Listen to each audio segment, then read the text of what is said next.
Hey VC, it's Matt again. I've made a video in a week and a half or so, so I thought I would check in, and I've picked up a few new records. Thought I'd just talk about those a little bit. Wanted to do a second video, which I might do later tonight. Probably do it tomorrow though. But yeah, I've got again spending money I shouldn't be spending, but I've got about 10 new records of late, and I'm only going to talk about two of them. Reason being that three of them are still, some of these I got at the record store at Docks in Fort Worth. Stopped by there today after grocery shopping. Shouldn't have done that because I spent some money that I shouldn't have spent, but I walked out with some good records. Some of these I ordered on eBay, on not eBay, on Amazon, so some of them, three of them aren't here yet. Two of them are here, or I have, and the other five are going to be part of a theme video that will be upcoming in the months to follow. So you'll, when I make the video, that'll be self-explanatory.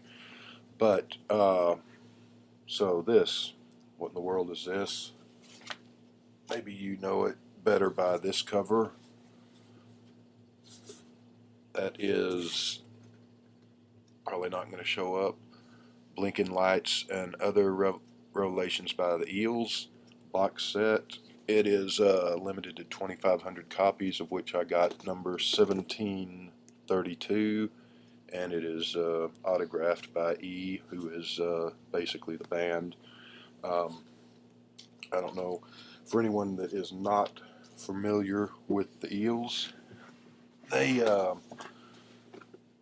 put out their first album in the 1995 or so.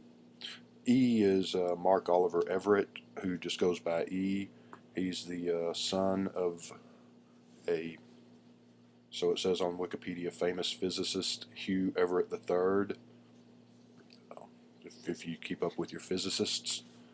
I watched The Big Bang Theory for Penny. I don't really, anyway. So yeah, this album came out in 2005. It is the, I don't know, he had 4 or 5 albums before that. Again, the Eels are basically this guy E and whoever he has playing for him at the time, with him at the time, but he's the head honcho and he calls the shots and writes the music and the songs and so forth, and just kind of changes band members out as needed. Still going. He just put out a record in 2012 or 2013. Can't remember the name of it, but it's got an orange cover with an airplane on it, and I haven't heard it.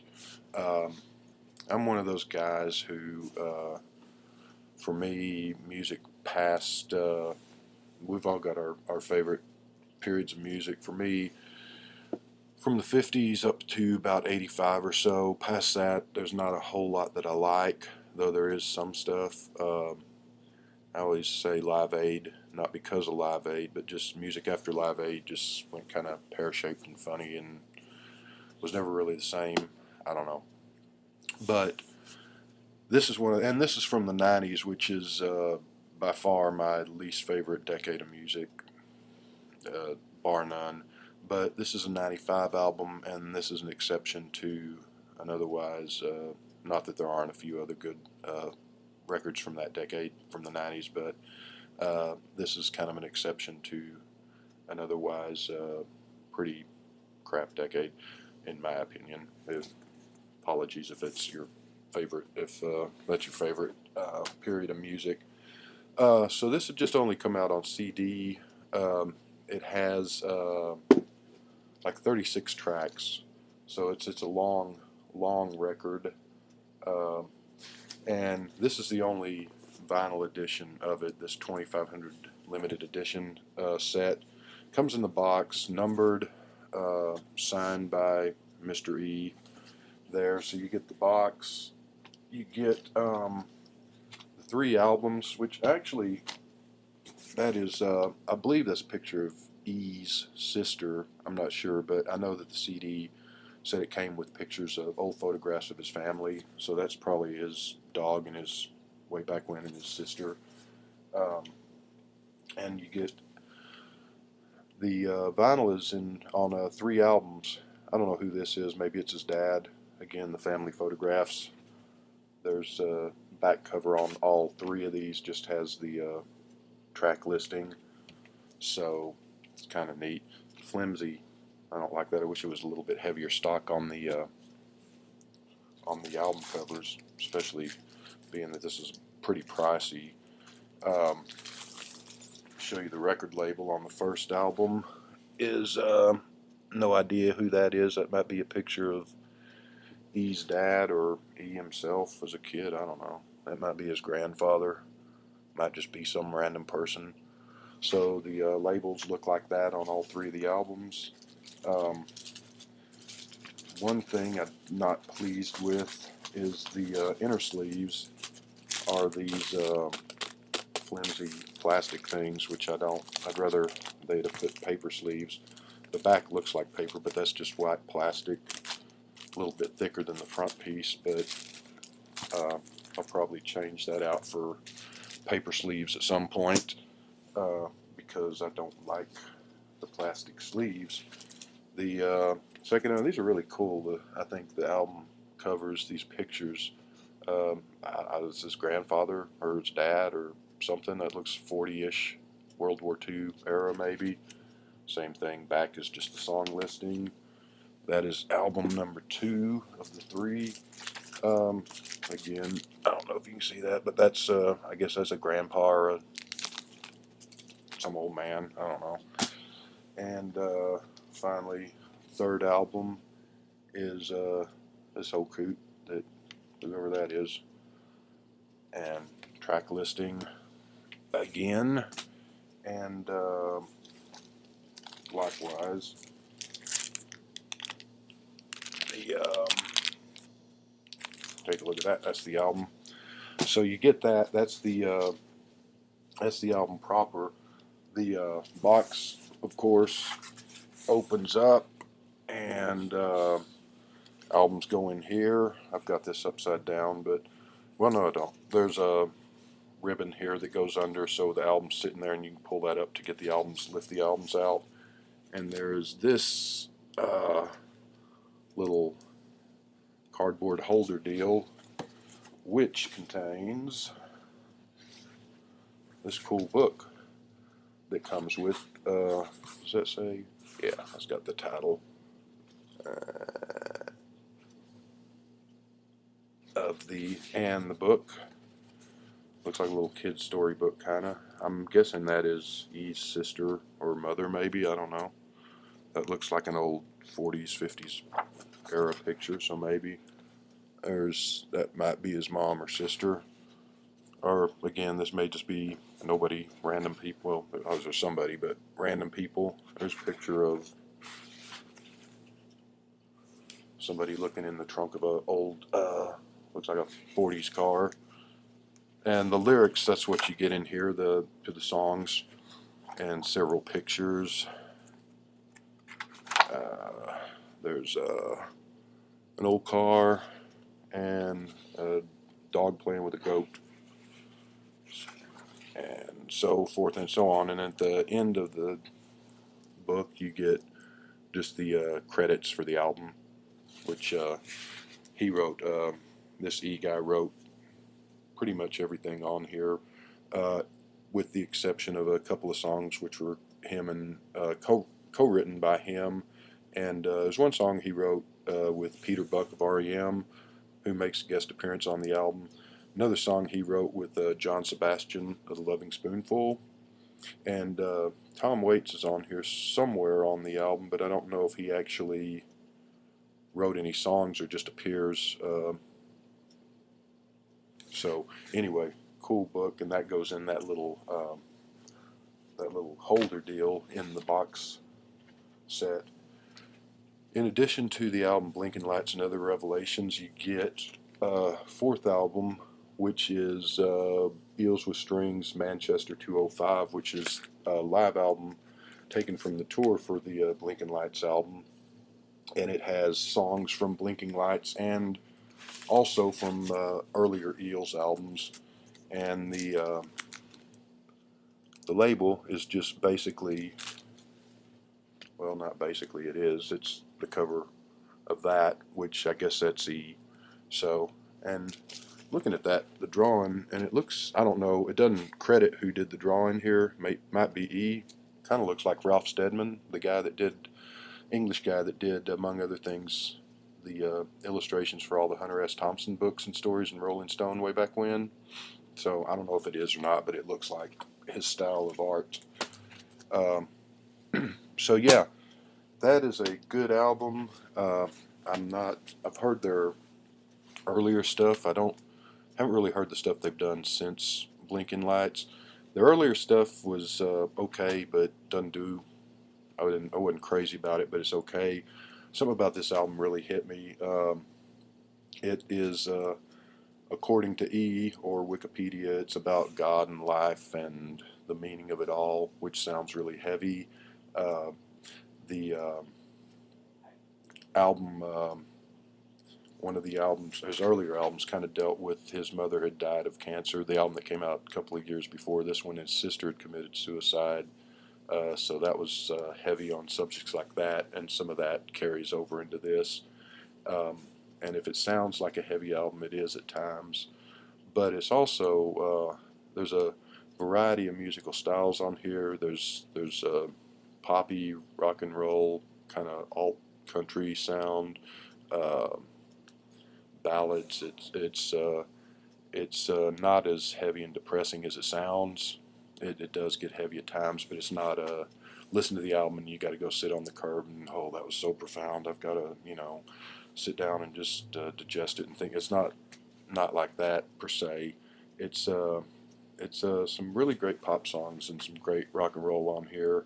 Um, and since I'm not playing it, you probably, if you don't know the Eels, have no idea what I'm talking about. But you might go check out the album on Amazon where you can listen to the sound clips, or you might go to YouTube.